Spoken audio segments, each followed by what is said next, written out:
Media point వద్ద Vemulawada MLA ఆది శ్రీనివాస్ మాట్లాడుతున్నారు. లైవ్ ద్వారా చూద్దాం. కూలి రోజు పోయిందో అని చెప్పంటున్నాం. మీ అవినీతి అక్రమాలతో, నాణ్యత లేని కట్టడాలతో, నదులకు నడక నేర్పిన ఉన్నటువంటి కేసీఆర్ నాయకత్వంలో నిర్మాణాలు జరిగినటువంటి ఆ మూడు మీ హయాంలో కూలిపోయిన సందర్భంలోనే తెలంగాణ పరువు పోయినటువంటి సందర్భాన్ని గుర్తు చేసుకొని క్షమాపణ కోరుతారు తెలంగాణ సమాజానికి అనుకున్నాం.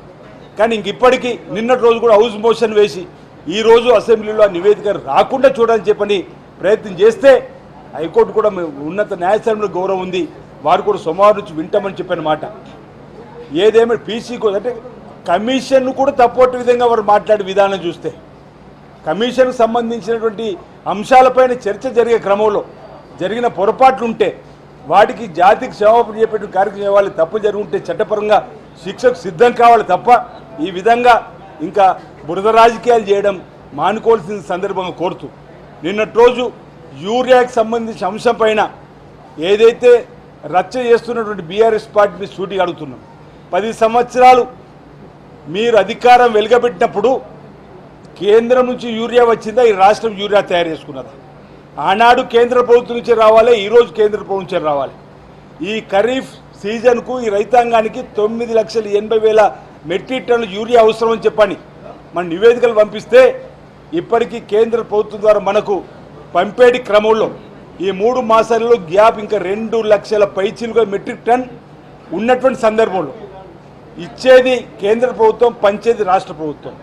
వచ్చినట్టుగా రైతులకు ఇచ్చేటువంటి కార్యక్రమం చేస్తుంటే మేము మా గౌరవ ముఖ్యమంత్రి రేవంత్ రెడ్డి గారు, తుమ్మల నాగేశ్వరరావు కేంద్ర ప్రభుత్వంపై ఒత్తిడి పెంచేటువంటి కార్యక్రమాలు చేస్తుంటే ఈరోజు వీళ్ళు కేంద్ర ప్రభుత్వం నరేంద్ర మోడీ గారితో పై మాట్లాడడానికి మాత్రం నోరు మెదులుతలేదు, కానీ ఇక రాష్ట్ర ప్రభుత్వం బదిలీ చేసే కార్యక్రమం చేస్తూ ఉన్నారు. ఇది ఎంతవరకు సబబు అని చెప్పండి మాట. ఈరోజు హరీష్ రావు గారు కానీ కేటీఆర్ గారు కానీ ఈరోజు హరీష్ రావు గారి ప్రయత్నం సెక్రటరీ దగ్గర ఉరుకులు పరుగులెత్తుతూ వార్తల్లో ఉండాలనేటువంటి ప్రయత్నం తప్ప నిజంగా మీకు చిత్తశుద్ధి ఉండి రైతాంగానికి యూరియా రాలేదు, అందుతలేదని చెప్పిన మాటల్లో మీకు సహేతుకత ఉన్నది అనిపిస్తే మీరు ధర్నా చేయవలసింది ఢిల్లీకి వెళ్ళి, మీరు అడగవలసింది ఢిల్లీ బీజేపీ ప్రభుత్వం. ఎందుకు మీరు ఢిల్లీ బీజేపీ ప్రభుత్వం అడుగుతున్నారు అంటున్నా. అంతకుముందు అనేక సందర్భాలు అన్నాం బీఆర్ఎస్ బీజేపీ ఒకటే అని.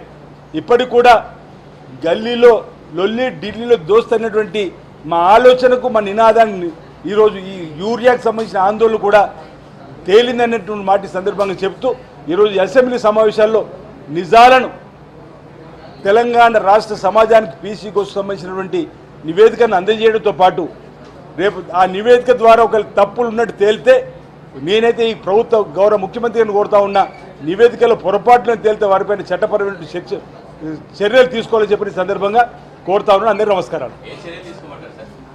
చట్టపరంగా అంటే పీసీ ఘోష్ గారి నివేదిక ఈరోజు రాష్ట్ర శాసనసభలో పెట్టిన తర్వాత మా మంత్రివర్గ సమావేశంలో ఒక నిర్ణయం తీసుకొని మేము చట్టసభలో అన్ని పక్షాలకు సంబంధించిన వారి యొక్క వాదనలు విన్న తదుపరి తగు చర్యలు తీసుకుంటామని చెప్పిన మాటకు అందులో తప్పులుంటే చట్టపరంగా వ్యతిరేకమైన విధానాలు అవలంబించి వాళ్ళు ఉండుంటే వారిపైన కఠిన చర్యలు చట్టపరంగా తీసుకోవాలని చెప్పండి నేను ప్రభుత్వానికి విజ్ఞప్తి చేస్తున్న మాట సందర్భం చెప్తూ కమిషన్ ఇచ్చిన నివేదికలో క్రిమినల్ ప్రొసీజర్ చేయమని చెప్పింది. క్రిమినల్ ప్రొసీజర్ చేయమనే దాని మీద బీజేపీ ఏమో సిబిఐ విచారణ అడుగుతుంది. మీరేం విచారణ డిమాండ్ చేస్తారు? ఇప్పుడు నేను రాష్ట్ర ప్రభుత్వానికి సంబంధించినటువంటి ఏజెన్సీస్ అనేకం ఉన్నాయి. ఈ రాష్ట్ర ప్రభుత్వాన్ని ప్రజలు ఎన్నుకున్నారు.